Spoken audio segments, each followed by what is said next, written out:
What's up, everybody? I'm here to talk about the 2012 NFL Draft, and more specifically, the Carolina Panthers. And the draft is just under 12 days away, and the Carolina Panthers have some work to do. And that work is on the defense. They had injuries at linebacker and defensive tackle. They had injuries to both of their rookie defensive tackles, Sione Fua and Terrell McClain, as well as veteran defensive tackle Ron Edwards, who never even suited up for the Panthers but signed last offseason and he got hurt at training camp. Also injured were veteran linebackers John Beeson and Tom Davis.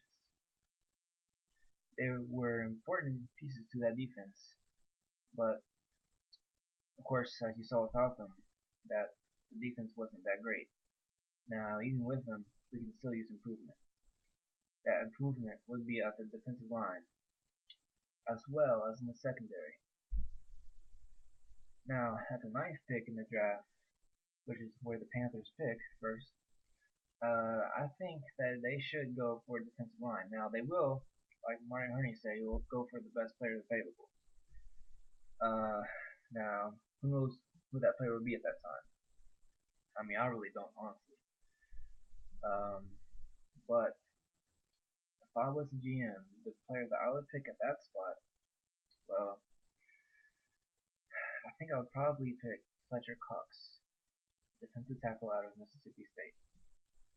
Now, the reason why I would choose Fletcher Cox is because I just feel that, he's, I guess you can say, more NFL ready, or, you know, ready for, ready to play right away. I don't really think Michael Brockers or Dante Cole would be able to play right away. Now they could, but they would be more rotational guys instead of just, playing 2 to 3 downs, per possession on defense. Uh, yeah. So that's all I have to say about, the ninth pick. Well, that's not all I have to say actually, because let's look at some scenarios. Now, if Melvin Ingram falls to number 9, they can take him because he's very versatile. He can play a defensive end in a 4-3, excuse me, and an outside linebacker in a 3-4. And he can also play special teams, which is really good for us because our special teams is terrible. But if they don't choose him, they can also go in another direction. And this might not be as popular, but they could go wide receiver, and they could pick wide receiver Michael Floyd. Now, if Justin Blackmon's there, they might take him, but you never know. They could choose Michael Floyd over Justin Blackmon. You never know a team's draft order until that draft. Anyway, yeah, Michael Floyd, 6'3" and 220 pounds,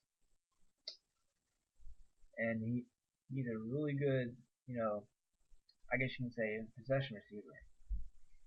He can go get the long one, and I think he would do really well in replacing C. Smith in a few years. That's the number 1 wide receiver. Anyway, they can also pick a linebacker, and that would be linebacker Luke Kuechly out of Boston College. He's a tackling machine, and he will be great for our linebacker core. If Thomas Davis goes down again, then we can definitely use him. But if Thomas Davis doesn't go down, then Luke Kuechly will go right in there, or Luke Kuechly, however you say his name. I think it's Kuechly actually. Anyway, yeah. But like I said, Fletcher Cox would be the pick at number 9 for me anyway. At number 40, I would choose cornerback Janoris Jenkins if he's there. If he's not there, then I would pick outside linebacker Zach Brown out of North Carolina. But Janoris Jenkins would be my pick. And you know what? I know Janoris has had some problems with marijuana and some other drugs. That could have been the only drug, I'm not really sure at this point. Probably just marijuana. That's a real big red flag right there when he gets caught multiple times. But if he can do without that, and if he can, calm it down on the character concerns, then maybe he can be really good in this league. But if he doesn't, he can just turn out to be another Adam Jones or Pac-Man Jones, whatever you want to call him. But yeah, that's who I'll pick there. And that's pretty much all I have to say for right now in the draft. And